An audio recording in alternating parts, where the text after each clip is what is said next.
You're listening to The World at 8 with Lynn Mozart.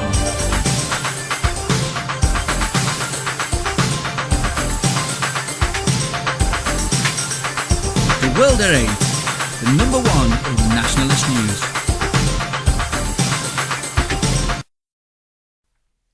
Highlights of the news today, Friday the 1st of November 2013. Charlene Downes Murder hunt reopened. Afghan Taliban hung the limbs of our friends from trees. Illegal immigrants cost taxpayer more than $4,000 a head each year. Netherlands whistleblowing civil servant sacked over mosque boarding house leaks. EU set to monitor intolerant citizens. Greece, thousands protest in Athens over new tax. Nick Griffin MEP, who talks today about Charlene on the 10th anniversary of her disappearance. Forbes says Putin more powerful than Barack Obama. Pentagon training manual, white males have unfair advantages. 3-year-old Saudi girl gang raped. Thought for the day, an unbalanced media gives unbalanced stories. And finally, banned from Sainsbury's. First to Kugelschreiber. Loved the Woad song, not a dry seat in the house with that one. And Dave SA, non-metallic blue eyeshadow works well for me instead of Woad. But it was a bit rainy last night, so should have made it waterproof gunk. UK News. Charlene Downes murder hunt reopened. Lancashire police have announced they are reopening their investigation into the unsolved murder of 14-year-old Charlene Downs, who went missing on November the 1st, 2003. A new senior investigating officer has been assigned to Charlene's case full-time, along with a team of specialist officers. They will also investigate the disappearance of 15-year-old Paige Shivers in August 2007. Lancashire Police Assistant Chief Constable Andy Rhodes said, "We know that people are more confident in coming forward to report historic information nowadays, and this may be the case here." Charlene and Paige's friends, obviously just teenagers at the time they went missing, will now be grown up and may have their own children. I would hope that they may be more confident now in coming forward and telling us what they may know.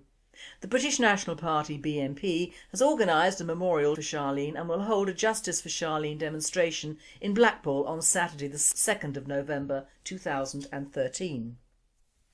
World at 8. After 5 years the police are giving the appearance of looking into Charlene's murder. Murder is the one thing all the national media agreed upon. Charlene has not just disappeared. One has to just love the Daily Mail and the Times. Both are claiming, according to police reports and witness statements, that Charlene was abused by 100 men, most of whom were white, and are wanted for questioning by the police. Since everyone seems to agree that Charlene was murdered, it stands to reason that everyone knows who murdered her. Also, why weren't the 100 white men interviewed 10 years ago? Why? Because they don't exist. Afghan Taliban hung the limbs of our friends from trees, says Marine accused of killing captive. 3 Royal Marines accused of executing a wounded prisoner in Afghanistan had been sickened by the Taliban hanging limbs of maimed comrades in trees as trophies, a court-martial heard. Tensions had built up before the killing after insurgents paraded the body parts of close colleagues blown up by improvised explosive devices. The gruesome detail emerged as one of the commandos admitted he was ashamed of shooting the captured enemy in the chest at point-blank range with a 9mm pistol. But the experienced sergeant, who can only be identified as Marine A, insisted he believed the gunman was already dead when he pulled the trigger. He blamed lack of self-control and poor judgment for the spur-of-the-moment decisions sparked by pent-up emotions.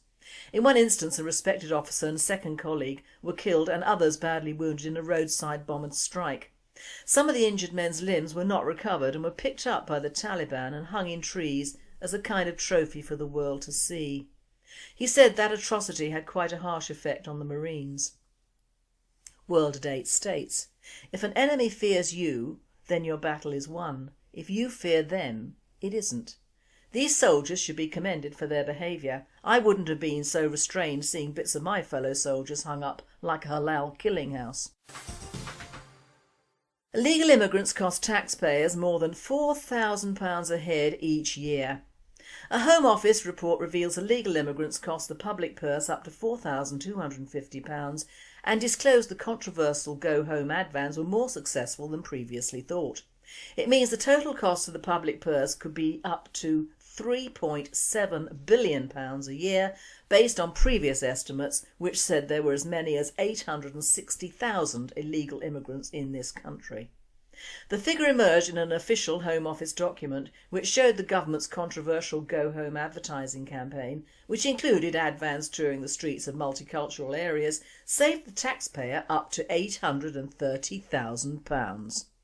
Mark Harper, the immigration minister, disclosed the campaign was far more successful in persuading illegal immigrants to leave Britain than previously disclosed. He said 125 illegal immigrants came forward after seeing the publicity, of whom 60 have already left the country. Mr Harper said the 60 voluntary departures represented a notional saving of £830,000 based on the average £15,000 cost of an enforced removal. European news. Netherlands, whistleblowing civil servant sacked over mosque boarding house leaks. A Rotterdam civil servant who leaked confidential information about fire safety at a mosque-run boarding houses for children in the city has been sacked and faces legal action. The civil servant also secretly recorded conversations about the situation and sent them to various media, along with council documents, the city council claims. The man has been sacked for seriously failing in his duties and breaking the civil service code of conduct. The case has now come to light because the whistleblower refused to accept being sacked and given 1 year's unemployment benefit. The government has since introduced tougher standards for mosque boarding houses and charged local councils with making sure they do not break the rules. World at 8 comments. In the UK he would have been shot and compensation paid to the mosque owners. EU set to monitor intolerant citizens. Controlling social behaviour, proposal could ban criticism of Islam and feminism. A frightening proposal currently being considered by the European Parliament would direct governments to monitor citizens deemed intolerant and could even lead to a ban on all criticism of Islam and feminism. The European Framework National Statute for the Promotion of Tolerance, which was drafted by the European Council on Tolerance and Reconciliation, an NGO based in Paris, was presented to the European Parliament's Civil Liberties Committee last month and is thought to be on the verge of implementation. According to the Gatestone Institute, the statute represents an unparalleled threat to free speech and would have the impact of effectively shutting down the right to free speech in Europe by banning all critical scrutiny of Islam and Islamic Sharia law, a key objective of Muslim activist groups for more than 2 decades. World at 8. This is a complete nonsense. After all, Islam is in itself a criticism of feminism, isn't it? Greece, thousands protest in Athens over new tax. Thousands of anti-austerity protesters clogged the Greek capital's streets Thursday to demonstrate against government plans to introduce a new property tax as bailout lenders prepare to conduct another inspection next week. Parliament is due to vote next week on proposals to replace an emergency property tax included on electricity bills with a permanent levy, breaking a pledge made last year by the Conservative-led coalition government. More than 50 Conservative lawmakers are demanding changes to proposals, arguing they unfairly burden their rural constituents. The government is also planning new cuts to state benefits and the public workforce. I now hand you over to Nick Griffin MEP, who talks today about Charlene Downs and the reopening of this case and much more. There's only one story for me to cover today, and that's the fact that today is the 10th anniversary of the disappearance and murder of Charlene Downs in Blackpool. I'm sure the facts of the appalling Charlene Downs case are well known to everyone listening, so I won't go into them at length, other than to remind you, or perhaps tell anyone who is absolutely new to this, that Charlene disappeared having been groomed by a Muslim grooming gang that was operating and targeting dozens of young girls in Blackpool out of various takeaway food places. 2 men were arrested for her murder and tried. The case collapsed owing to police incompetence in handling the evidence, but the police said that they were not looking for anybody else. The court had been played secretly made tape recordings of the 2 men discussing how they'd raped and murdered Charlene and disposed of her body in kebabs. Despite all this, in the end, those two men were compensated to the tune of about £250,000 each for having been tried. Worse than that, Charlene's family had been most appallingly treated by the police throughout, including most outrageously, the police arresting her grandmother for the crime of sitting outside the shop of one of the alleged killers, peacefully, quietly, handing out leaflets, wearing a t-shirt simply saying, "Justice for Charlene." Doreen Lawrence is now a peer of the realm, sitting in the House of Lords for her campaign for justice for her son. I don't, and I don't think anyone, denies her the right to campaign for justice, and in fact one has to admire the fact that she stuck at it and she got it. But what on earth is going on that one mother of a racial attack victim ends up in the House of Lords, whereas the other one ends up getting enforcement notices from the police to stop her protesting about the injustice and about the police incompetence in handling the case? This really is an outrage. The outrage has got more in the last day. We heard late on Wednesday about a press conference taking place in Manchester about the reopening of the Charlene Downs and Paige Chivers case. Paige is another girl, also a young teenager, who disappeared about the same time, having been hanging around in the same shops. The press conference, we were told, was in Manchester on Thursday morning. It turns out the public are said to have been invited, but Karen Downs, Charlene's campaigning mother, wasn't even told about it. She had, just as she found out about the details of how her daughter was murdered from the press, so this time Karen had to find out about the fact the police are reopening the case from us through a leak from somewhere near to Manchester Police. Can you imagine what would have happened if the family of Stephen Lawrence had been treated in such a despicable way by the police? Still, see, when you're white, nobody cares. At least it is now in the media. It's on the Times front page today. Andrew Norfolk, who writes the article, sat through both of my trials for talking about grooming, which I did, as you know, back in 2004 when I was arrested for it. And he denied or covered up what I was saying about Muslim grooming gangs at the time. Since then, he's become a champion, supposedly, of exposing what's going on, and to be fair, he's done quite a good job. But never once has he acknowledged the fact that it was the British National Party and me who raised this long before he and the Times thought of it or dared to touch it. Similarly, the Times has stayed silent for years as we've worked and our activists have worked relentlessly to highlight the case. The Times has said nothing about the fact that I raised it in Parliament. And while the Times today says that it's wrong that the anniversary memorial service in Blackpool for Charlene is being organised by the British National Party, well, why is it wrong? Because where were the Times when it happened? What's the Times been doing about this case? They weren't there and they've done nothing. Where was the Times when I raised it in Parliament? Silent. The Times and the British mass media, of course, aren't the only people who portrayed Charlene Downs and her family. Tommy Robinson stabbed the family in the back because they welcomed British National Party involvement in the campaign for justice. When that happened, Robinson and his clique, then running the EDL, launched a vicious smear campaign against the entire family and ordered people not to take part in any demonstrations for justice on their behalf. Well, that smear campaign didn't put us off.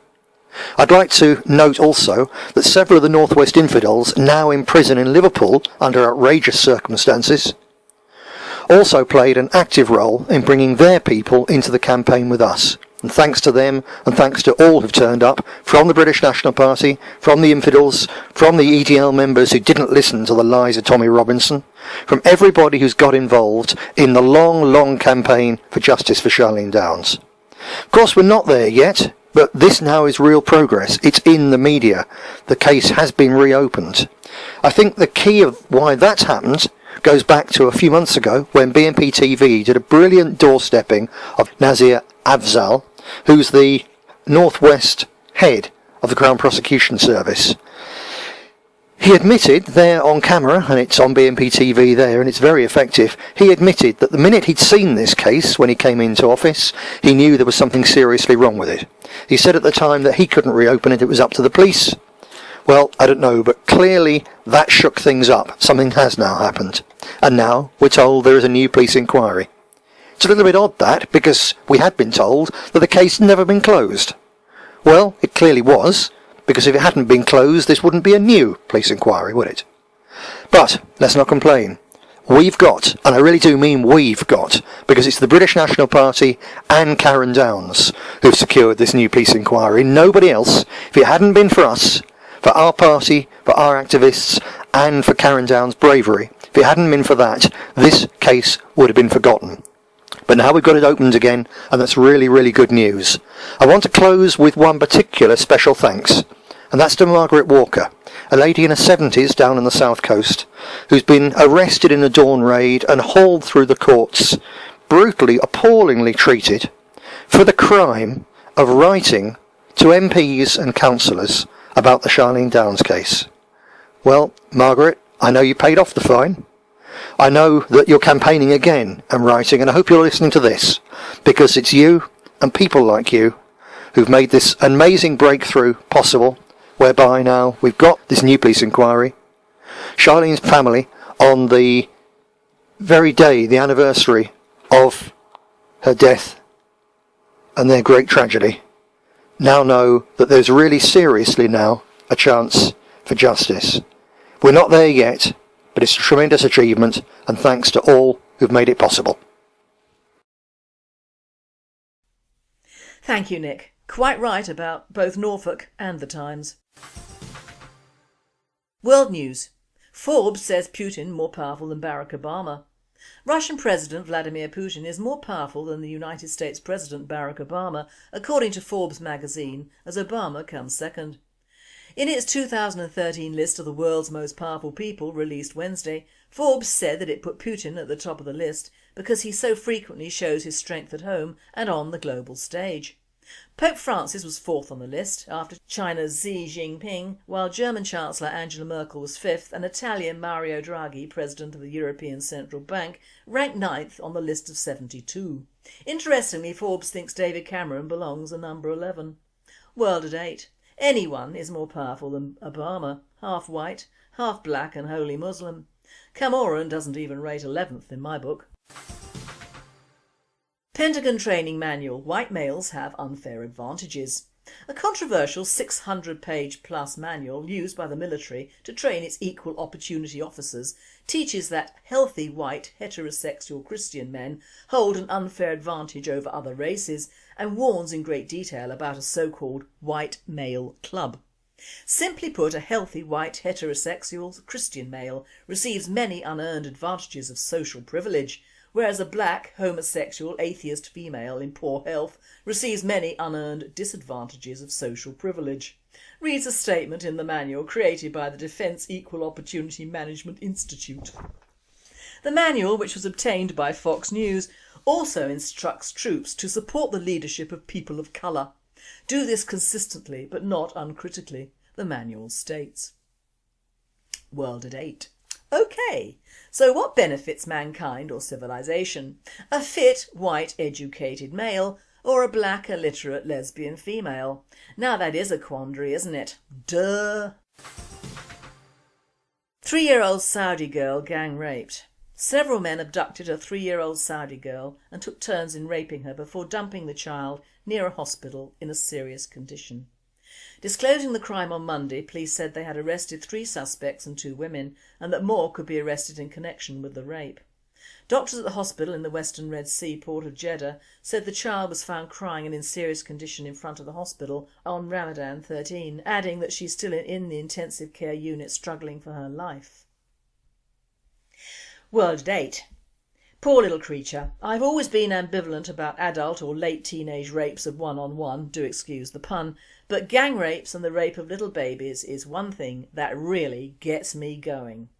The Saudis should arrange a public stoning of these men and women and film it and allow it to be shown all over the world, and make the stoning very slow with smaller stones to last longer. The child's family should watch as well and throw the first stone. Thought for the day. Media blackouts, why, and the results for the UK. Nick Griffin MEP has recently commented on the vast media blackout that the British National Party have been subjected to over the last 5 years, which has, in all honesty, impacted on the party, but the one thing about fighting injustice is acknowledging the source in the first place. Personally, I think I understand why this has occurred. At the end of 2010 we had 2 MEPs, several councillors, and despite the fact that we did well in the general elections, another fact which was never nationally mentioned, we were on the up in the electorate's eyes. That hit the mark as far as the establishment went, and they leapt into action. That is, implementing the Union of Journalists' creed of never mentioning any political group or party that was patriotic or nationalistic unless stating they are racists or worse. Now that ethos has worked very well in their favour for a long time, even into making our own members doubt their work and giving non-members the idea we've gone away. Well, we haven't. We have survived, and we will survive because we have been through our bad days, lost valuable people and been attacked by every big gun in the UK, but we are still here and still aggravating the media by maintaining our love of our country and most of its people.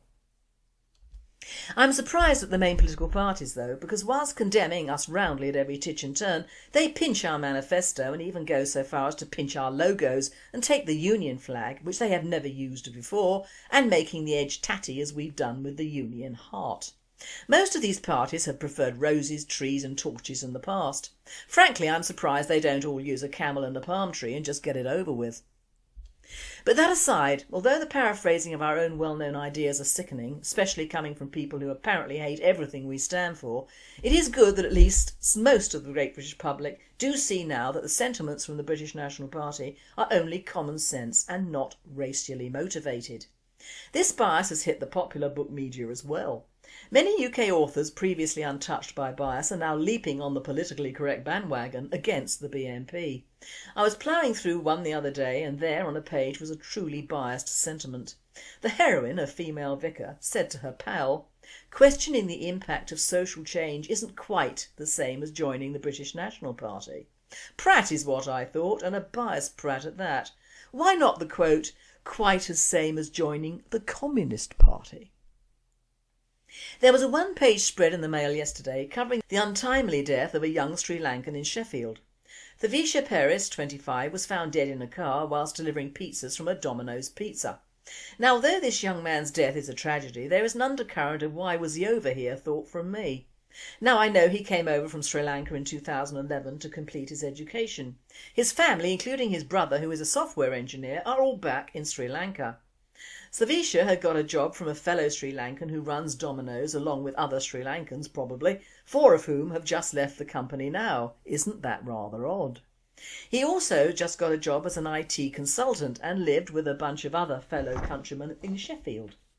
He was, as all people are when dead before their time, a thoroughly nice chappie and could well have been just that. My point being, when done being educated, why not return to his homeland and his adoring family and make a life and career out there?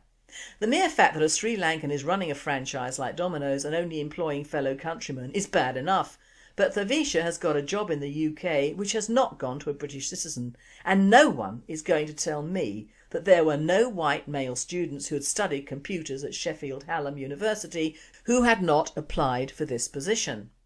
I'm also under the impression, perhaps wrongly, that foreign students on a student visa were not allowed to work or settle in the UK. There is no description of the attackers and the police believe the killing occurred in the car itself, owned by Domino's.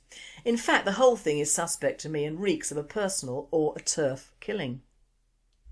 The Mail's huge spread only confirms their bias, as there had been virtually nothing on the young American guy in July who was so severely beaten up and glassed by a group of Asians, read Muslims, patrolling areas of our country that he will be disfigured for life. My thoughts are with Thavisha's parents, of course, but it would appear that every time an ethnic is killed, they are always practically saints. And yet when one of our own is murdered, as in the case of Charlene Downs, there is no body, suspects are allowed to go free and paid off, and when the police do reopen the case, which is what they are doing now, 10 years too late, the Times especially is printing various and unproven nasties about the poor child and her family. No Stephen Lawrence sainthood here, or baronessy for Charlene's mother, oh no. So the media printing by trial are setting themselves up as judge, jury and executioner, as they have done with all nationalistic and patriotic groups and parties. However, not so with Sinn Féin, oh no. We had Gerry Adams sipping tea with the Queen no less, and he arranged for her uncle Mountbatten to be killed along with a young nephew. So all is forgiven now, is it? Now I know that we treated the Irish disgustingly in the past and have heard many sides of the stories, but two wrongs do not a right make, and although we cannot turn back the clock on Cromwell, the Puritan terrors, William of Orange or the RUD, we can stay true to some innocents who died in vain and not take an IRA terrorist into the heart of our parliament. But then, saying that, we British seem to take Muslim terrorists and African monsters into the fold, so why not? Let them all come along and stick their noses into our troughs like the pigs they are, and that is an insult to pigs. I like pigs. Pigs rule. Talking about sticking noses in troughs, a thought occurred to me on why we have strong anti-immigration policies as a party, and although other parties, especially near elections, seem to whisper them out to the sheeples, the British National Party would, if in power, implement them fairly and squarely. And among the very good reasons to do so is the fact that every single illegal immigrant and immigrants unknown to the authorities, and there are millions, take up the same space, air and facilities that we British take up in our own land.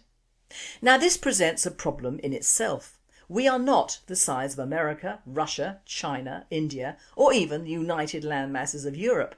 We are a very small island in the North Sea and Atlantic, and up to the last few years our only natural barrier was the English Channel. That of course was put paid to by France, the EU and a Conservative government. A few facts are: it was originally designed by Albert Mathieu in 1802, obviously to help the invasion of England by France, and still working that way. It is 31 miles long and built by the Trans-Manche Link. I have two accounts of exactly how much this bit of terrorism cost. One site says $21 billion and the other says $12 billion. It was started in 1984, the year of Big Brother is watching you, and opened to the public in 1994. The only reason it was built was like the HS2 through Bucks, to facilitate the movement not of our troops, goods or working people, but immigrants, legal and illegal.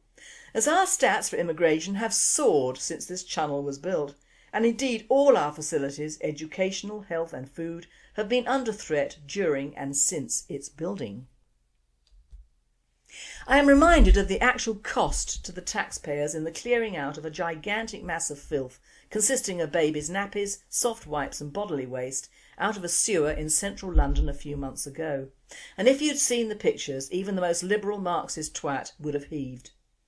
Our baby population is going down, so at least 80% of this waste was immigrant waste, and the sooner we understand that most, if not all, our immigrants produce copious amounts of babies, to this add hospital services, educational and further educational services, food, jobs and even air, and not only is this country too full at the moment, but we are the most densely populated country in Europe, and it is with immigrants, both from Europe and from countries that do not have immigration policies for us to return the favour.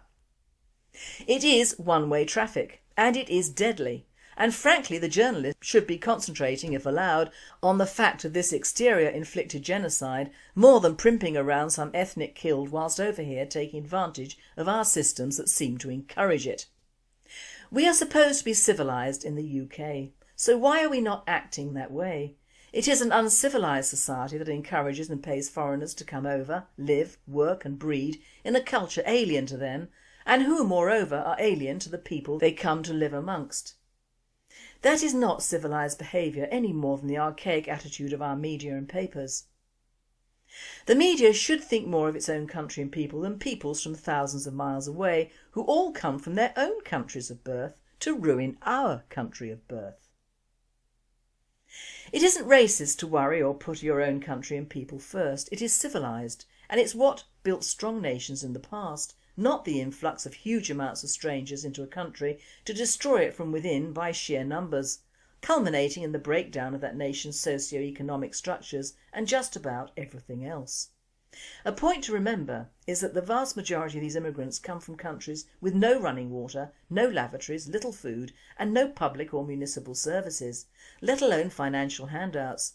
So of course they're going to keep coming to the UK and make the most of everything we have to offer, and they're going to overuse a vast amount of items that we are used to because they are not. The result? A breakdown in everything because of too many demands on everything. That isn't racism, it's a fact. If you cannot see the problem, you're part of that problem, and the establishment's problem is that we nationalists see and understand that problem. And finally, banned from Sainsbury's. Didn't like shopping there anyway. Yesterday I was at my local Sainsbury's store buying a large bag of Win-a-Lot dog food for my loyal pet and was in the checkout queue when a woman behind me asked if I had a dog. What did she think I had, an elephant? So since I'm retired and have little to do, on impulse I told her that no, I didn't have a dog. I was starting the Win-a-Lot diet again. I added that I probably shouldn't because I ended up in hospital last time, but I'd lost 2 stone before I woke up in intensive care with tubes coming out of most of my orifices and IVs in both arms. I told her that it was essentially a perfect diet and that the way it works is to load your pockets with Win-a-Lot nuggets and simply eat 1 or 2 every time you feel hungry. The food is nutritionally complete, so it works well, and I was going to try it again. I have to mention here that practically everyone in the queue was now enthralled with my story. Horrified, she asked me if I ended up in intensive care because the dog food poisoned me. I told her no, I stepped off the curb to sniff an Irish setter's arse and a car hit me. I thought the guy behind her was going to have a heart attack, he was laughing so hard. I'm now banned from Sainsbury's. Better watch what you ask, retired people. This presenter says, the old ones are the good ones. You've been listening to The World at 8. I am Lynn Mozart and I and the team at World at 8 and Radio Britain wish you all a very happy and a very safe weekend.